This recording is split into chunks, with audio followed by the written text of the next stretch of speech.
This development only shows na dapat talaga dalhin na itong investigation to the proper courts. Kung may nakita kayong mga crime dyan, maliit o malaki, dalhin na ninyo sa korte. Hindi naman kayo, sabi ko hindi naman kayo investigador. You do not pretend to be an investigator with finding so much fault there. It's the ombudsman or the prosecutor, whichever agency it may be filed. Hindi naman kami bumilib sa inyo na kakalkal ninyo yung investigasyon, may nakita kayo. Sabi ko, big or small, if there is, file the case. And that is for the people who are suffering. I am not taking the causes for them. I'm just saying that they should be treated just like a true Filipino citizen. So kayong mga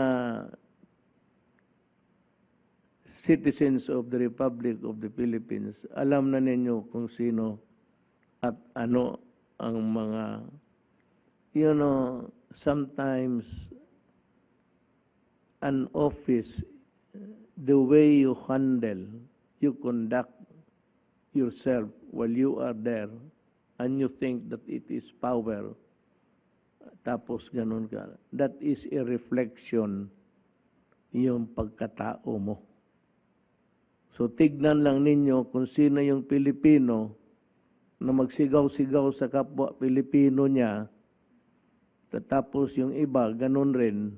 May mga babae, ganun rin kabastos.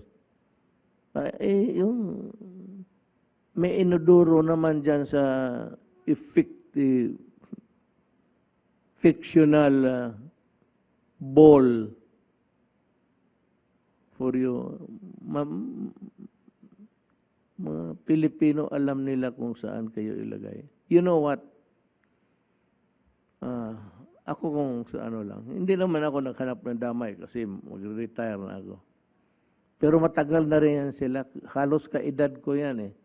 Magdidiferensya lang kami ng mga 5 years. Gano'n. Palitan na ninyo yan. Matagal na yan sila dyan. At napakita na nila ang talent nila. Hanggang dyan lang. Hanggang dyan lang sila. Why don't you get masyadong huwag kayo kumuha yung mga bright, mga brilliant, gano'n.